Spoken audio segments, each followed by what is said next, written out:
A new wave of long-range strikes is moving across Ukraine, and the scale is immediately visible from Kiev to Odessa, from Kharkiv to Dnipro. On February 3, Ukraine's Air Force said Russia launched 71 missiles and 450 drones in a single overnight assault, with impacts recorded across 27 locations, and Moscow said the targets included Ukraine's military-industrial complex and energy facilities. What unfolds behind that barrage, however, is larger than one night of explosions, because the same crisis map now stretches far beyond Eastern Europe and into the Middle East, where the United States is intensifying its military posture against Iran. Heavy bomber operations are expanding, and reports have emerged that Russia may be helping Tehran track American movements. In the next few minutes, the picture becomes clearer, because this is no longer only about missile strikes on Ukraine, and it is increasingly about whether two separate wars are beginning to reinforce each other in real time. According to international media reports, the renewed Russian strike pattern matters now because it appears designed to achieve two objectives at once, and those objectives are military attrition and political signaling. Ukraine said the attack focused heavily on critical infrastructure in the middle of winter conditions, while Russia's defense ministry described it as a massive strike against military, industrial, and energy facilities used in support of Ukrainian operations. President Volodymyr Zelensky said, "Right now, Moscow is choosing terror and escalation," and he urged what he called maximum pressure on Russia from partners. That quote is important because it frames the central decision point of this entire video. The question is not simply whether Russia can continue launching large-scale missile and drone packages, because it clearly can. The question is whether Moscow believes the strategic environment has shifted enough, especially with Washington now deeply engaged in a widening confrontation with Iran, to create room for a harder campaign against Ukraine's energy grid, defense industry, and logistics corridors. According to available reporting, that is the tension driving events on the ground. At the same time, the Middle East front is no longer a background variable. U.S. Central Command's own fact sheet says Operation Epic Fury began at 1:15 a.m.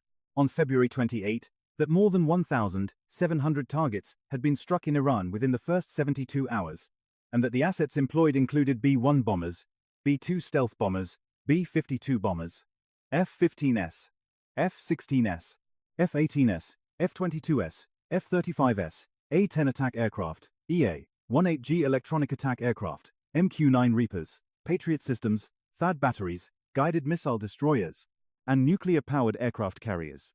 That is not a symbolic deployment, and it indicates a campaign architecture associated with major theater warfare rather than a narrow punitive raid.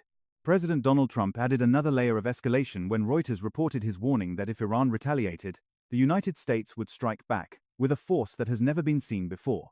That is a direct political signal, and when such language is paired with bomber operations, carrier strike assets, and regional missile defense deployments, it is interpreted by adversaries as preparation for sustained combat, rather than temporary coercion.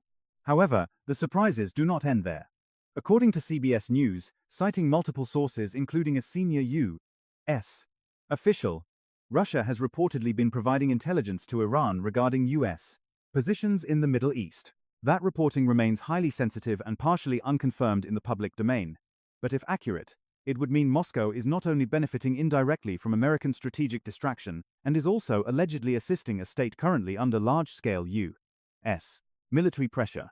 Now, let's focus on the battlefield map in Eastern Europe. Ukraine's February 3 reporting described impacts across regions including Sumy, Kharkiv, Kyiv, Dnipro, Odessa, and Vinnytsia, which immediately tells us that Russia was not concentrating on one front sector breakthrough. This was a nationwide pressure strike, built to stretch air defenses over hundreds of kilometers and to force Kyiv into difficult allocation decisions regarding Patriot, NASAMS, IRIS-T, and mobile anti-drone coverage. So, what does this mean on the ground?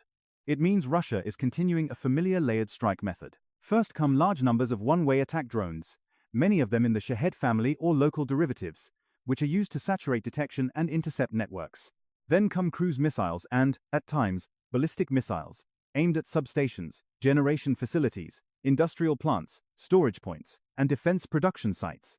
When Ukraine's Air Force reports 450 drones and 71 missiles in one night, the message is not only destructive power, and it is also inventory depth and tempo. At this point, we need to recall that Russia's air and missile campaign is connected to pressure along the land front, even when the weapons do not land near the line of contact. A strike on transformers in central Ukraine can affect rail movement to Donetsk. A strike on an industrial site near Dnipro can interrupt repair and refit cycles for armored vehicles and artillery systems. A strike on Odessa region can disrupt port, fuel, and logistics functions that radiate toward the southern front. In other words, the missile map is also a logistics map. Heading south, we see another development that could matter far beyond symbolism. Ukraine's general staff said additional analysis confirmed damage to 2 Russian Black Sea Fleet frigates, Admiral Essen and Admiral Makarov, during the March 2 strike on Novorossiysk naval base in Krasnodar Krai. Those 2 Admiral Grigorovich-class frigates are not minor assets, because they have been associated with caliber cruise missile launches against Ukrainian targets, and Novorossiysk has grown in importance as Russia shifted fleet functions away from more vulnerable positions in occupied Crimea.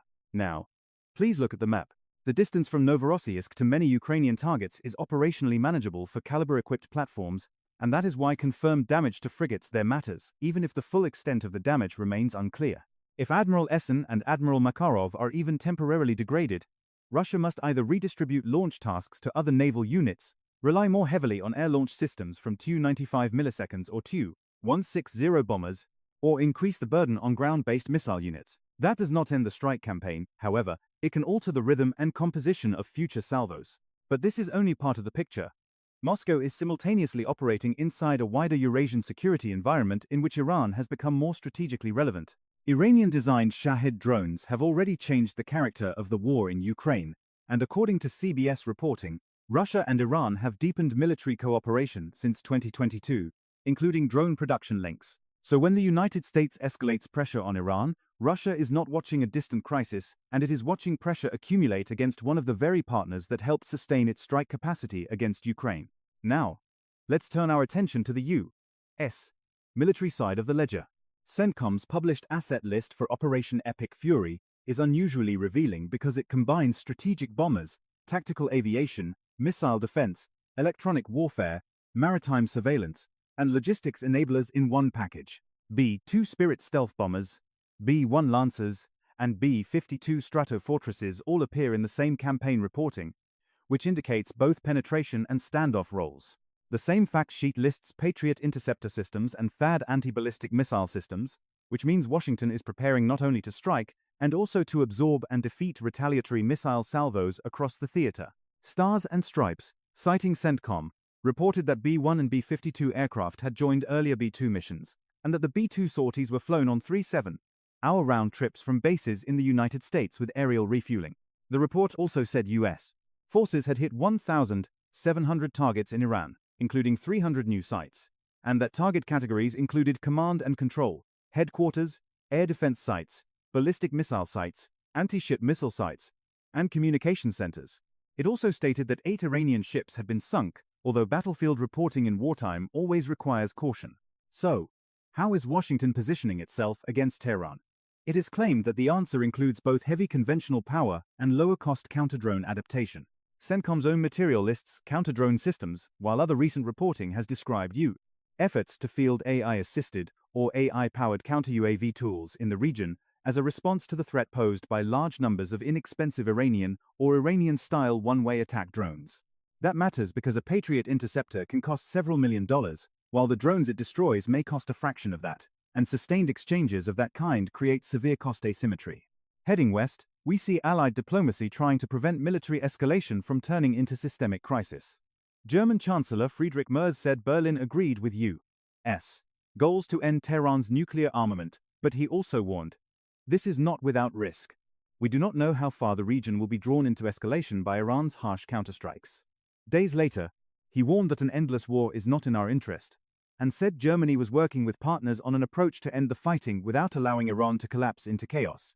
Canada's response was more explicitly diplomatic in tone. Foreign Minister Anita Anand said Canada was closely following developments, called on all parties to protect civilians and civilian infrastructure, and urged a return to negotiations and a diplomatic resolution. Ottawa also condemned Iranian strikes on civilian infrastructure across the Middle East, including in Gulf states, and said it had deployed surge consular support to countries, including Armenia, Azerbaijan, Israel, Jordan, Turkmenistan, and Turkey. That language suggests concern not only about combat operations, and also about regional spillover, airspace instability, and evacuation contingencies. However, the Russia-Iran line may be the most consequential hidden connector in this entire story. According to CBS News, multiple sources said Russia was providing intelligence to Iran regarding U.S. positions in the Middle East. Kremlin spokesman Dmitry Peskov did not confirm the intelligence sharing allegation, but he did acknowledge dialogue with Iranian leadership. Meanwhile, the Kremlin's own readout of Vladimir Putin's call with President Masoud Pezeshkian said Putin reaffirmed support for an immediate cessation of hostilities and a return to diplomatic resolution.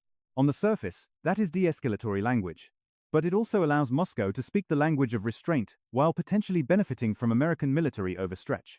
If Russia were to conclude that Washington is now strategically fixed on Iran for weeks rather than days, then Moscow could intensify its strike campaign against Ukrainian infrastructure and defense production with the expectation that Western attention, interceptors, and political bandwidth will be divided. In such a scenario, Russian long-range aviation, missile brigades, and naval launch platforms would not need a dramatic doctrinal innovation because they would only need a favorable timing window. Ukraine, by contrast, would face the challenge of preserving scarce interceptor stocks while also protecting urban centers, energy nodes, and military-industrial sites over a territory stretching more than 1,000 kilometers from east to west. The opposing response, however, is also substantial. If Ukraine can continue reaching targets in Novorossiysk and other rear-area military hubs, then Russia's Black Sea Fleet, fuel handling sites, and logistics infrastructure remain exposed. Damage to Admiral Essen and Admiral Makarov, if further confirmed and operationally meaningful, would reinforce a pattern that has already pushed major Russian naval activity away from Crimea. Ukraine's strategy appears aimed not only at surviving missile barrages, and also at raising the cost of every launcher, port, depot, and platform used against it. Now, let's focus on the Middle East escalation scenario. If Iran or aligned forces were to intensify strikes on U.S. bases, Gulf shipping lanes, or regional infrastructure, then the United States has already assembled the doctrine and the assets for much heavier retaliation. The campaign mix listed by CENTCOM, from B-2S and B-52S to F-22S, F-35S, Patriot, THAAD, MQ-9S, guided missile destroyers, and carrier aviation, points toward a capacity for sequential air operations, missile defense, suppression of enemy air defenses, maritime security, and deep strike follow-on waves. That kind of posture can support a punitive campaign, a prolonged coercive campaign, or, if political leaders choose, a regime-targeting escalation. Yet there are restraining factors, and they are serious. Germany has warned openly against an endless war and against the collapse of Iranian statehood, and Canada has pressed for diplomacy and civilian protection. Oil markets are already reacting sharply, and the Strait of Hormuz remains central to global energy stability. A prolonged conflict could force trade rerouting, raise insurance costs, strain NATO partners, and divert assets that might otherwise support Ukraine's air defense and ammunition pipeline. Those are not abstract consequences, because they affect economic endurance, alliance cohesion, and resupply rates. At this point, the most realistic assessment is that both theaters are feeding each other strategically, even when the missiles are landing in different countries. Russia benefits when U.S. focus is split. Iran benefits if Russia complicates American planning. The United States can hit Iran with overwhelming conventional force. But every week of sustained combat creates new demands on munitions, tanker aircraft, naval escorts, and political capital.